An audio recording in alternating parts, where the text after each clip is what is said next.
4차 산업혁명 시대의 새로운 표준, 뉴노멀. 삶의 질을 높일 뉴노멀을 고민하는 과학자, 김창경 교수를 소개합니다.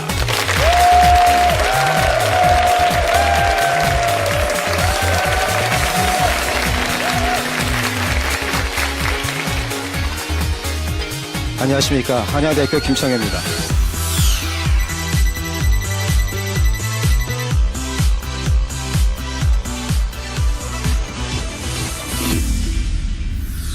오늘의 강연의 주제는 4차 산업혁명과 뉴노멀입니다.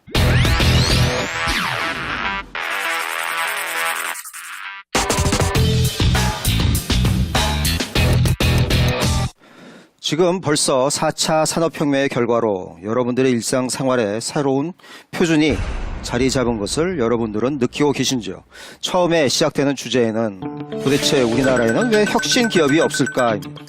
모든 기업들이 자기는 혁신을 한다고 얘기를 하고 또 모든 조직들이 자기는 혁신을 한다고 얘기를 하고 있으나 과연 우리나라에 혁신이 진짜 있는 것인가? 이거에 대해서 좀 살펴보기로 하겠습니다.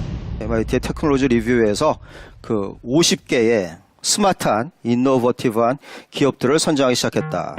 그래서 이제 2011년도에는 우리나라 기업은 보시다시피 하나도 없습니다. 자, 2012년이 되면 저기 이제 알파벳 순으로 돼 있으니까 우리나라에 이제 삼성이 있는 것이 보이고요. 그 이외의 기업은 없고 2013년이 되면 역시 알파벳으로 돼 있습니다. 저기에 다시 우리나라에 삼성이 등장한다. 자, 2014년이 되면 삼성의 기업이 이제 이것은 그 순위별로 그때부터 바뀌기 시작했는데 순위별로 기본적으로 4위에 등장하게 된다라는 것이죠. 어떻게 우리나라 삼성이 2014년도에 세계 50개 스마트한 기업에서 4위를 차지하게 됐을까요? 자, 어떻게 설명을 했냐 하면 삼성은 부품의 수직 통합을 이루어서 우리가 스마트폰을 애플을 누르고 세계에서 가장 빠르게 가장 소비자들이 만족하게 만들 수 있다. 그런 얘기를 붙였습니다. 한마디로 여기서 얘기한 건 뭐냐면 한마디로 삼성의 DNA는 관리라는 이야기다. 관리의 삼성. 여러분들 관리의 삼성이라는 얘기 많이 들어보셨을 텐데요. 과연 관리의 삼성으로 지금 삼성의 그러한 위치를 누리게 됐을까요? 2015년, 2016년, 2017년에 50개 스마트한 기업, 혁신의 기업의 리스트를 보면 삼성이 빠진 것을 알 수 있습니다.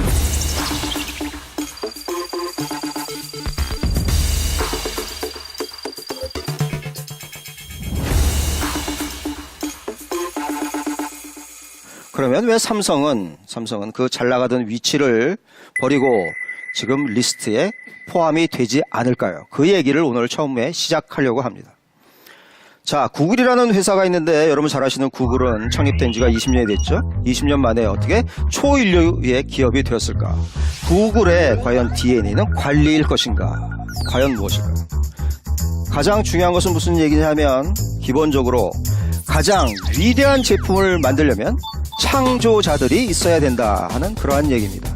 보통 사람들은 남들이 이미 가본 길을 꼬불꼬불한 미로에서 힘들게 쫓아가지만 창조자들은 이러한 것을 일순간에 뛰어넘어서 포워드한 가장 앞서가는 그러한 사람이 된다는 것이에요. 구글에서는 어떻게 이러한 인재들이 있다면 이러한 인재들을 어떻게 킵하는 육성하는 것일까요? 구글에 이제 입사한 그러한 사원들이죠. 이러한 구글에 입사를 하려면 상당히 어려운 그러한 코스를 겪는다고 합니다. 어쨌든 간에 다 왔는데 굉장히 자유스럽게 무슨 캡 쓴 친구도 있고 후드티에 머리를 염색한 친구도 있고 다 이렇게 자유롭게 있죠. 저는 공무원 노릇을 한 3년 반 정도 했는데 저는 지금 광화문에 삽니다. 지금 광화문에 지금 거기 정부청사가 있죠. 저는 이렇게 멀리서 보기에도 딱 보면 공무원들을 한눈에 알아봐요. 공무원들이 무슨 이마에 써들다는 것이 아닌데 딱 보면 공무원이에요, 저 사람은. 네. 예를 들어서 자, 지금 우리나라에 은행이 많이 창의로운 인재를 모은다고 하는데 과연 은행에 취직한 여성 직원들이 이렇게 머리를 염색하고 다닐 수가 있을까요? 자, 이러한 인재들을 모으는 것도 중요하지만 이러한 인재들이 무한대로 발전할 수 있는 그러한 환경을 제공하는 것이 실제로 성공의 지름길이었다.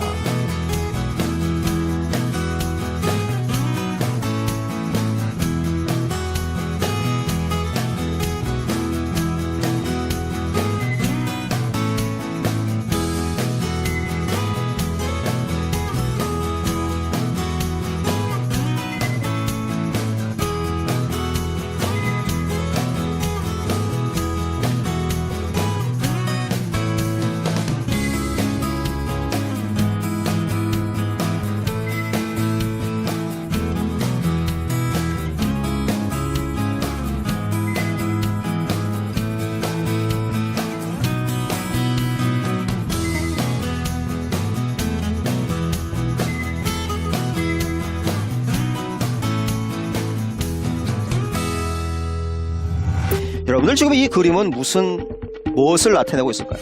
창의적인 인재가, 이렇게 알록달록한 캡을 쓴 인재가 지금 여기에서 이렇게 됐다는 거죠. 이것이 무슨 얘기인가요? 그죠? 신발을 벗어놓고 안경도 있고 스마트폰도 있고 시계도 구글에 그 뽑은 인재가 여기서 엄한 말로 자살했다, 이런 얘기. 이 인재는 왜 자살을 했을까요? 그죠? 자, 이러한 인재를 열심히 뽑아놨는데 이러한 인재를 어떻게 킵을 해야 될까요? 우리가 어떻게 유지를 해야 될까요? 이것이 바로 문화입니다. 자, 우리가 그죠? 두 번째 저희가 강연에서 많은 패널분들께서 문화가 굉장히 중요하다. 그때 저희가 무슨 얘기를 했냐면 세상을 바꾸는 위대한 질문을 해라, 이런 얘기를 했을 때 패널분들, 여기에 계신 그죠? 방청객들께서 그러한 그죠? 위대한 질문을 그렇게 용인할 수 있는, 과연 위대한 질문을커녕 바보 같은 질문을 용인할 수 있는 그러한 문화가 우리나라에 형성되어 있을까, 이런 얘기를 많이 하셨는데요. 바로 이것이 그 얘기입니다. 자, 문화를 형성하는 데 있어서 소통이 무엇보다 중요하다. 여러분들이 계신 직장, 여러분들이 계신 조직, 여러분들이 계신 가정에서 대부분의 거기에 가장 높으신 분들은 자기가 소통의 달인이라고 생각을 하시겠지만 실제로 그것은 아니라는 것이죠. 여기에 있는 이 거만하게 씨가를 피우는 그죠? 이 고양이가 사실은 그 조직의 기본적으로 장이다. 이 사람이 과연 소통을 잘하고 있는 것일까요? 자, 소통이 잘 되려면 기본적으로 모든 정보는 공개돼야 되며 그 정보의 전달 속도가 기본적으로 실시간으로 속도가 가장 중요하다. 엄청나게 많은 정보를 엄청나게 빠른 양으로 모든 구성원한테 다 공개를 하고 그 구성원들이 합의된 그러한 과정에서 의견이 상향식으로 올라가는 그러한 조직이 기본적으로 가장 중요하다라는 얘기죠. 자, 그래서 만약에 여러분들이 계신 조직이 아니면 내가 운영하는 회사가 자, 그런 문화를 가지고 있다면, 그죠? 이것이 여기 보시면 비즈니스 니르바나가 나오지 않습니까? 그러한 비즈니스의 신의 영역에 도달하게 되고, 예를 들면 그 회사에서 만약에 스마트폰을 만든다면 이 스마트폰은 자동적으로 혁신의 경지에 오른다, 이런 얘기입니다. 여러분들이 혁신을 혹시 기술적인 혁신을 생각하신 것이 아니신가요?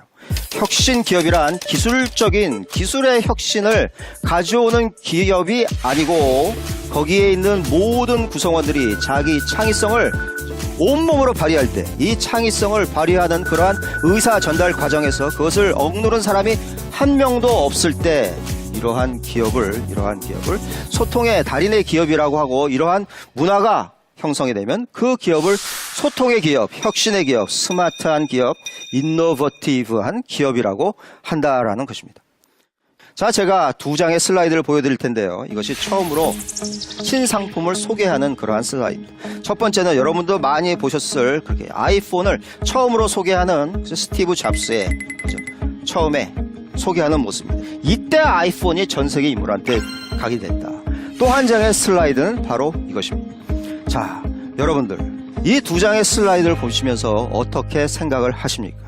자, 그래서 저는 4차 산업혁명 시대의 새로운 노말이 가장 중요한 것이 문화라고 꼽았습니다. 문화가 과연 어떻게 우리의 조직에 정착이 될 것이다. 이러한 문화가 지금 우리를 지배하고 있는가. 여러분들 마크 저커버그 잘 아실 텐데요. 마크 저커버그가 새로운 사옥으로 옮기면서 자기의 일하는 환경을 찍어서 올린 유튜브 사이트입니다. 이것이 엄청나게 많이 조회가 됐는데, 자, 이것이 자기 딱 스마트폰으로 찍어서 올린 거예요. 같은 공간에, 같은 스페이스에, 똑같은 의자에, 똑같은 걸상에 앉아있다라는 것이죠. 이것은 저는 영어로 번역하지 않고 가져왔는데 왜 그랬냐면, 자, 미국 사람들은 이러한 문화에 워낙이 그죠? 잘 적응이 되는데도 불구하고, 자, 이러한 것이 그죠? 마크 버그가 어디에 앉아 있고 이러한 것이 기본적으로 당신네들을 놀라게 할 거다, 이런 얘기입니다. 미국에서도 놀라게 하는 이러한 문화, 이러한 것이 지금 우리가 가지고 있는 것인가요? 자, 그래서 2014년도에 그 How Google Works가 출판되자마자 그 해의 단어로 문화, 컬처가 그 해의 단어로 선정이 됐다, 이런 얘기입니다.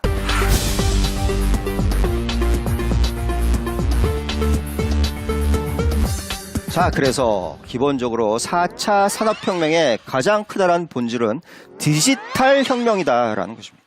4차 산업혁명이 산업경제와는 확실하는 게, 산업경제는 요소 투입형 경제였다. 요소 투입형이란 무엇이냐면 땅, 노동, 그저 자본 이런 것이 투입이 됐지만 디지털 경제라는 건 무엇이냐 하면 기본적으로 새로운 제품을 만드는데 기본적으로 돈이 필요 없다. 제가 만약에 소프트웨어를 만들었습니다. 소프트웨어를 만들어서 이게 대박이 났는데 이것을 한 번 만들었을 때 돈이 들었지 이것을 1000만 개를 복제하고 보냈는데 돈이 듭니까? 절대로 안 든다. 그죠? 자, 그래서 그런 거를 하기 위한 그러한 디지털화가 가장 중요한 4차 산업혁명의 본질이다. 자, 모든 것이 소프트웨어가 하면서 드디어 엄청나게 빠른 속도로 데이터가 모이기 시작했고, 그죠? 우리가 매일 페이스북 매일 올리잖아요. 구글에 맨날 검색하고, 여러분들이 실제로 검색하는 것이 굉장히 중요한 자원입니다. 제가 제규어를 검색을 하면 이 제규어가 과연 동물 제규어인지 아니면 자동차 제규어인지 이러한 것이 다, 그죠? 데이터로 구글에는 다 알고 있는 것입니다. 자, 그래서 새로운 플랫폼을 만드는 이러한 기업들이 나오기 시작했는데 이것을 플랫포머라고 한다. 자, 그래서 미국의 페이스북, 아마존, 넷플릭스, 구글, 중국의 배트, 바이두, 알리바바, 텐센트 이러한 데서 전부 지금 데이터를 쓸어 모으고 있다. 자, 그래서 새로운 노멀의 두 개는 이렇게 데이터를 쓸어 모으는 기업들이 새로운 독과점 형태를 나타내기 시작했는데 이것이 바로 공포의 오형제라고 불리는 The Frightful Five입니다. 얼마 전에 2017년 5월에 뉴욕타임즈의 기사가 재미있는 기사를 썼는데 이 친구가 한번 실험을 해본 거예요. 나는 도대체 이거 중에 없이 살 수 있는 거는 뭐고 이거 없으면 못 산다 이것은 뭘까라는 것입니다. 자, 여기 이제 제가 그대로 인용을 하는 거예요. 나는 맨날 아이폰, 아이패드를 쓰지만 아이폰 없으면 삼성폰 쓰면 되지. 이런 것입니다. 그죠? 대체가 가능하다. 구글이 없으면 빙으로 검색해도 된다. 하는데 그런데 우리가 여행 가면 맨날 쓰는 구글 맵은 과연 어떻게 할 것인가? 이런 데서 지금 그죠? 이런 거예요. 페이스북 없으면 트위터 하면 되지. 네, 이런 거죠. 근데 이 기자가 뽑은 가장 없으면 못 사는 거 그것이 바로 아마존입니다. 우리가 맨날 쓰는 생필품, 치약, 무슨 화장지 이런 게 떨어질 때가 되면 아마존에서 자동적으로 나한테 그죠? 보내준다는 거예요. 자, 그래서 뭐 이건 줄 알았더니 그죠? 왜인걸? 자, 저도 이제 우리가 맨날 텔레비를 봐야 되니까 아마존의 인스턴트 프라임 비디오 서비스라는 것이 있습니다. 이것을 제공하면서 우리가 보는 영화, 케이블 TV 뭐 이런 것이 전부 다 아마존이 그죠? 제약하게 됐다. 자, 이것이 끝인 줄 알았는데 웬걸? 드디어 최근에 그죠? 소위 음성 비서라고 하는 아마존 에코가 등장했다라는 것이죠. 다시 말씀드리면 우리가 편한 것이 너무 좋아서 이제 여기서 벗어날 수가 없다 이런 얘기입니다. 그래서 이것이 이제 독과점이 시작하게 됐고요. 자, 요새 이제 어떠한 그런 뭐 저널이나 뭐 그죠? 이러한 분들의 말씀을 들어보면 4차 산업혁명 허구다 이런 얘기가 많이 나오는데요. 그럼 왜 허구라고 할까? 그 이유는 제가 분석한 이유는 이렇습니다. 우리가 산업경제에 살 때는 그 산업경제의 혜택을 모든 분들이 다 골고루 누리신 거예요. 다 그죠? 예를 들면 철강 회사가 있다. 그럼 철강 회사가 굉장히 많은 사람들을 고용하고 그 고용된 사람들의 가족이 있을 것이고 또 그 밑에 여러 가지 하도급 업체가 있어. 그래서 굉장히 많은 여러 사람들이 혜택을 받았는데 실제로 디지털 경제가 되다 보니까 제가 아까 말씀드렸듯이 몇 개의 소수의 기업들만이 그 가치를 독점하게 돼서 실제로 잘 모른다. 디지털 경제 속성 자체가 승자가 독식하는 그러한 경제이기 때문에 플랫폼 회사들만 그 많은 이익, 그죠? 가치 창출을 가져가지 보통 사람들은 별 이익이 없다. 자, 제가 아까 말씀드렸던 공포의 오형제들이 지금 고용하고 있는 사람들을 보면 1979년에 GM이 잘 나갈 때 그때 고용했던 인원들보다 비슷하다. 그런데 그때 GM이 제너럴 모터스가 사람 한 명을 고용을 하면 8개 정도의 새로운 일자리가 창출되는데 지금은 그냥 하나 생기면 그것이 그만이다. 자, 그래서 지금 일자리도 많이 창출되지 않고 그러나 몇 개 소수의 기업들이 독점하는 이러한 데이터가 지배를 하는 그저 독과점 있는 형태. 우리나라에서는 왜 특히 이런 얘기가 나타날까요? 저는 제 개인적인 생각으로는 우리나라는 실제로 4차 산업형 기업이 없다라는 것이 제 생각입니다.